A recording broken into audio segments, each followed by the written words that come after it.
Hello, and thank you for joining me again for another presentation. This one is on defensive principles in the 7v7 game, and we're going to go by position, the roles that each of our players should eventually learn as we go forward.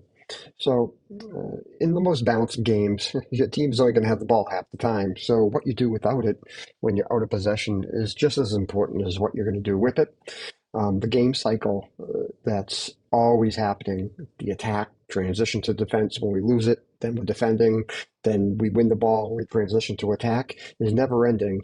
But those two transition phases are always the most dangerous because usually both teams are unbalanced in one way or another.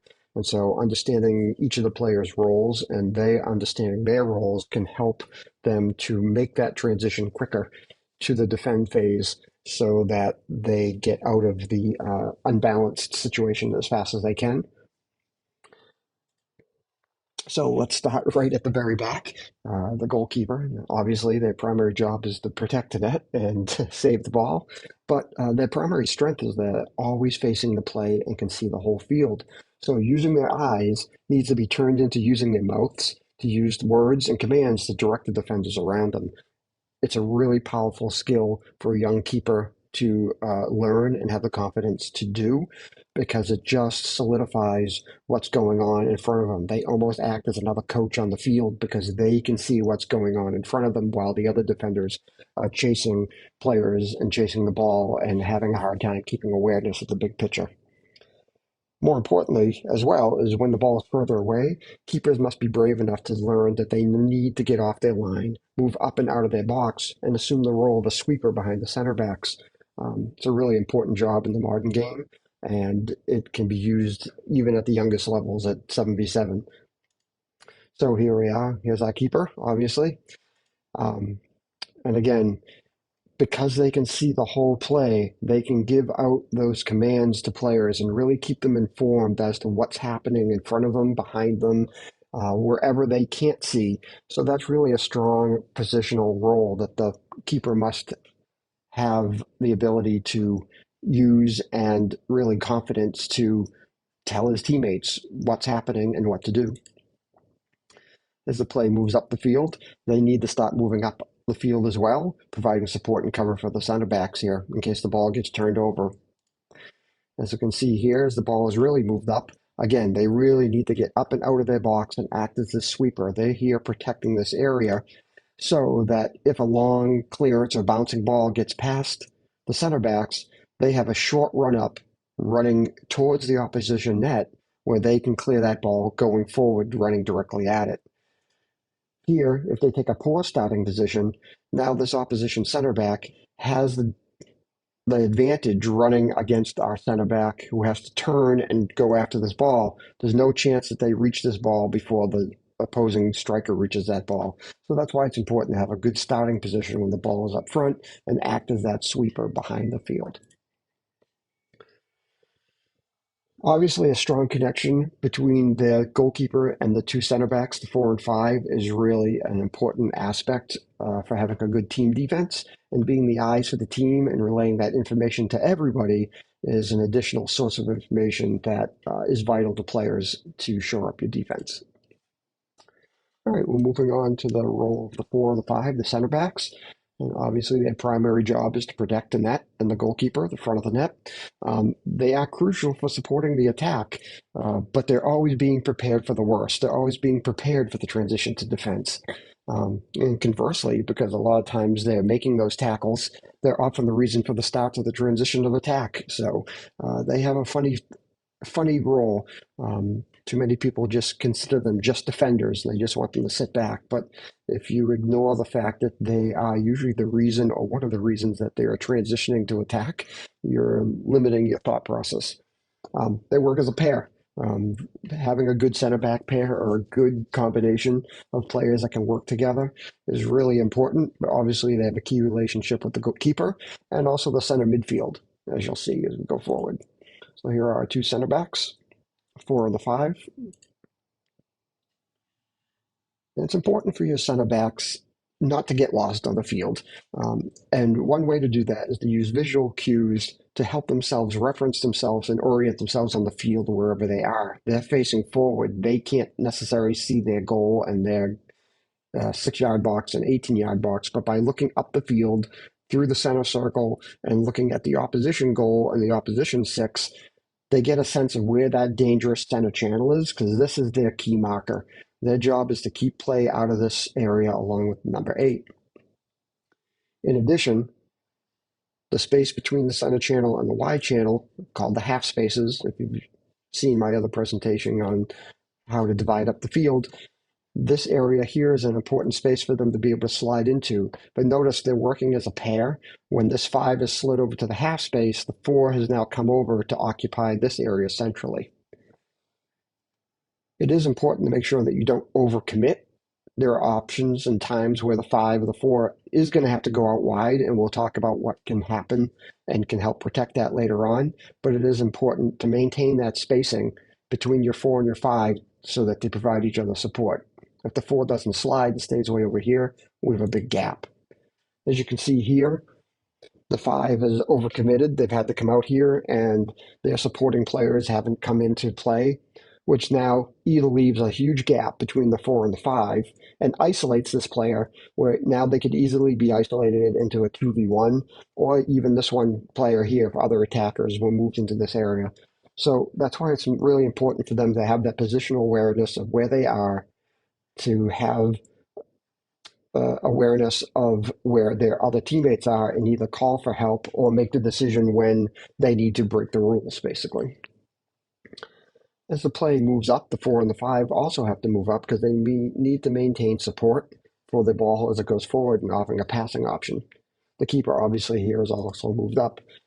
As you can see here, the ball is now moved off to the side, and now the 4 is slid into the central position, just like they were doing when they were defending in front of their own goal, because now they're marking this striker and providing this support here, where the 5 is slid over, providing a back channel for these wide players. If they get stuck, they can play a ball back and make it easy, or if this ball is lost and they start coming forward, this player can help delay the counterattack.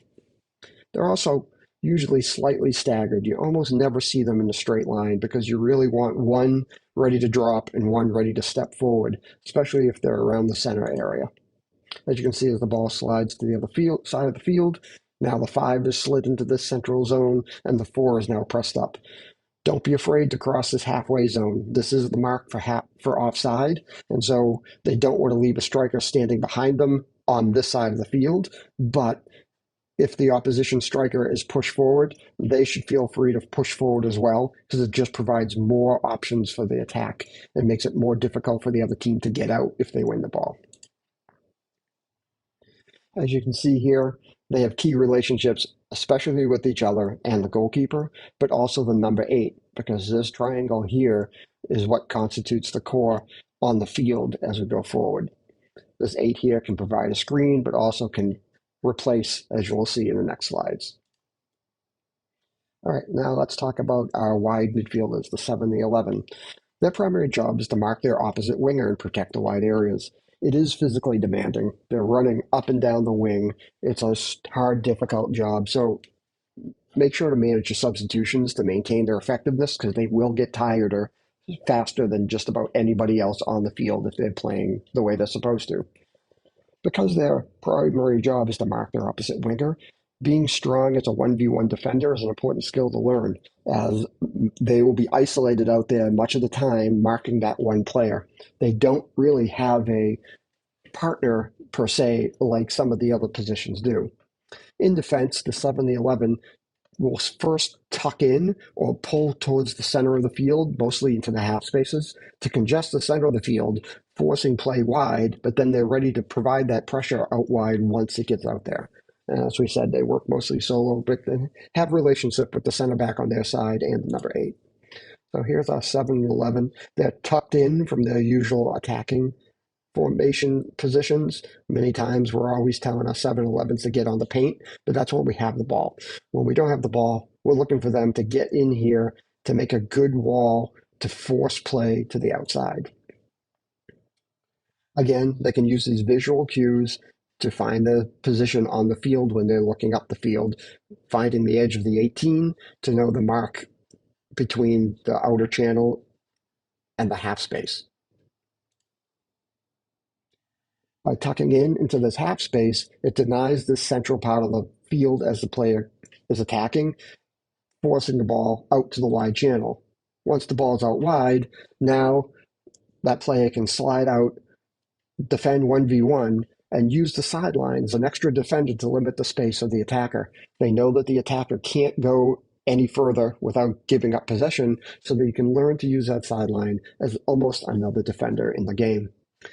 On the opposite side, this wide player, the 11, has now tucked in here to provide some support and cover for the 5, who's slid over into their correct position, and because the 4 is now over in their position, watching the 7. This 11 is now keeping an eye on anything that might go wrong in the middle here, as well as looking out for anybody lurking coming to the back post.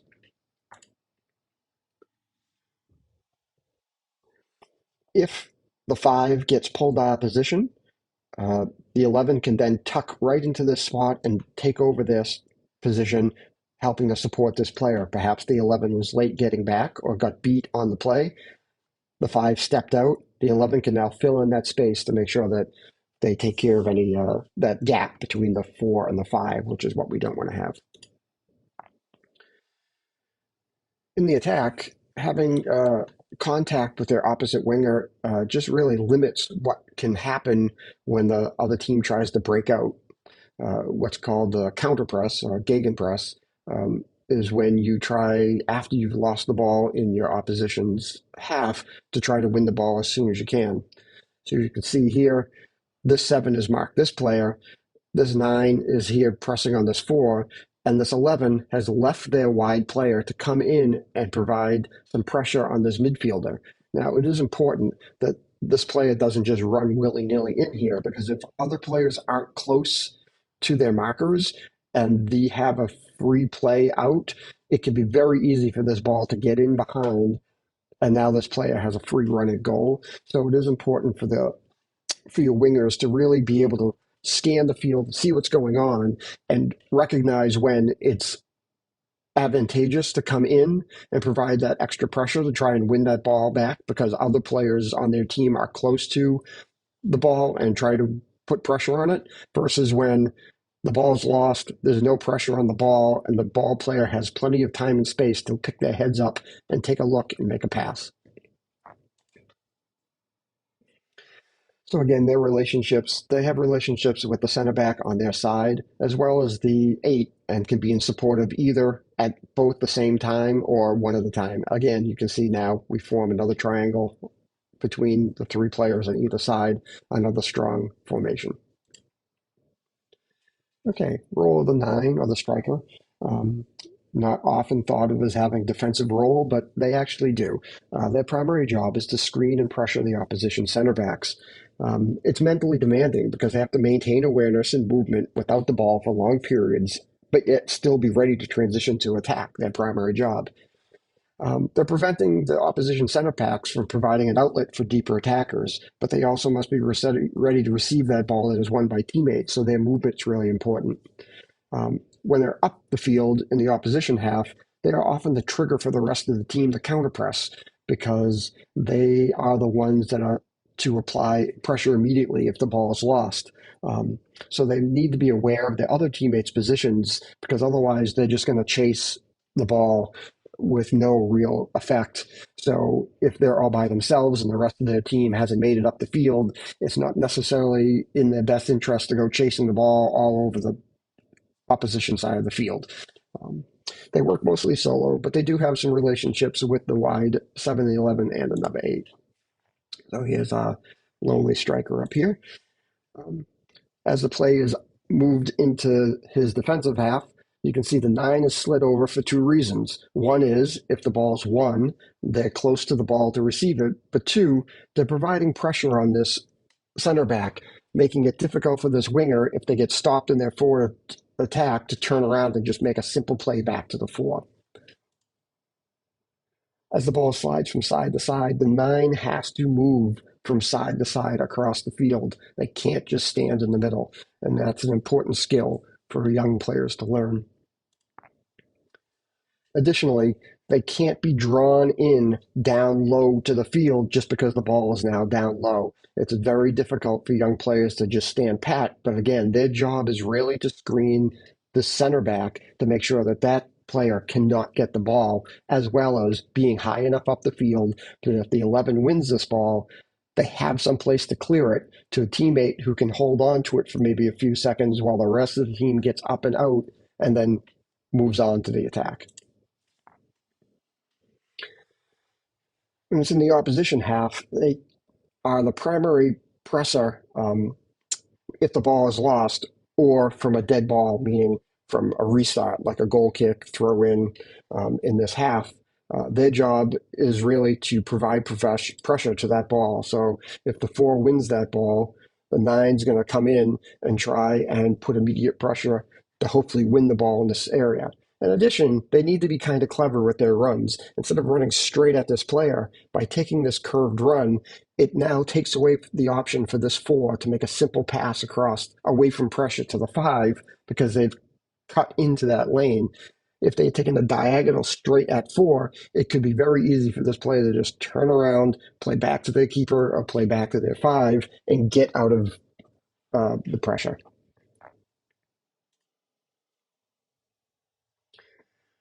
Again, the 9 has some relationships, even though they tend to be isolated up here, um, especially with the 8 when pressing, which we'll deal with in another video, where the 8 might have a better line towards a ball, and the 9 can be aware enough to drop back and take over for the 8, where effectively they swap positions. Because the 8 has a better pressing angle, and they also are out there supporting the 7 and the 11, making sure that they can provide a way to force a player stuck into the corner and then try and trap them there. Okay, role of the 8 or the center midfield. It is the most complicated job on the field. It is both mentally and physically demanding because they must maintain awareness of multiple players around them, and they have to be ready to assume a different position to cover for a teammate, and it could be one of multiple. In defense, it's easy to explain to them that they are a screen or a fence right in front of the center backs controlling the center of the field. As you said, they can assume almost any other position except perhaps goalkeeper if a player is pulled out. They have relationships with everyone there. And in 7v7, you know, we teach our players that midfielders come in 3 varieties. As a number 6, which is a defensive mid, 8, which is really a box to box. They're playing defense and attack equally, and number 10, attacking mid. Depending on the phase of the situation of the game, whether you're up a few goals or down a few goals. But the concepts all apply. It's just their starting positions might vary depending how high or low up the field they are when they are positioned. So here's our 8 right in the middle of the field. You can see lots of relationships, lots of responsibilities here. Importantly, acting as a screen in front of the 4 and the 5, controlling the center of the field is one of their primary jobs here. This triangle between the 3 players is a really powerful tool to control the center of the field. As play moves towards them, they can use their position to force play to one side or the other. And then once that happens, now that engages multiple other defenders into the play. As the ball goes out wide, you can see they've maintained this screen where they're between the 4 and the 5, protecting this area, protecting any passing lanes, and also providing cover for the opposition 9 and 8 as the ball goes out wide. They also can provide cover for the 5 or the 11, which we'll show right now. If the 5 gets pulled out because the 11 was beaten or late to the party, the 8 can just drop into the 5's position, and now they've restored this protective gap between the 4 and the 5's position, which is now the 8. If the 11 is late getting back up the field or is beaten way up the field, the 8 could provide that wide pressure to allow the 5 to stay where they want to be with their 4, and the 11 then can slide in behind and take over for the 8's job.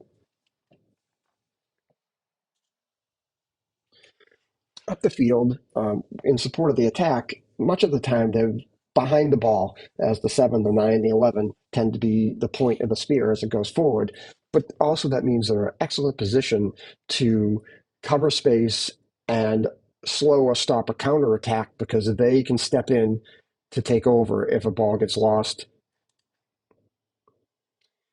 In addition, when the ball is more centrally, they need to really learn to have some excellent spatial awareness to deny passing lanes and provide support to multiple teammates. It's really important here that much of the time the 8 is defending space and not necessarily an individual player. This player they defend may rotate or change depending where they are, but they're looking to deny the space and the ability for easy passing lanes to multiple players. So here they're supporting the 4, the 7, and the 9 directly, but they're also in a space here that makes it difficult for this player to want to play this pass forward directly or perhaps off to here. If this play comes off to here, now the 8 steps forward and now at least can slow this play down while the rest of the team recovers back. Learning to scan the field to keep looking around to see all these options are really essential skill to develop. So again, really, the star is kind of symbolic as that they literally do have relationships with just about every position around them. As we said briefly earlier, the as we demonstrated, the swapping with the 5 or the 4 or the 11, the 7 when it goes out wide, but also being able to swap with the 9 as they're up forward pressing is really the flexibility is the key. So, in review, every position has a role to play in the defensive scheme of a team.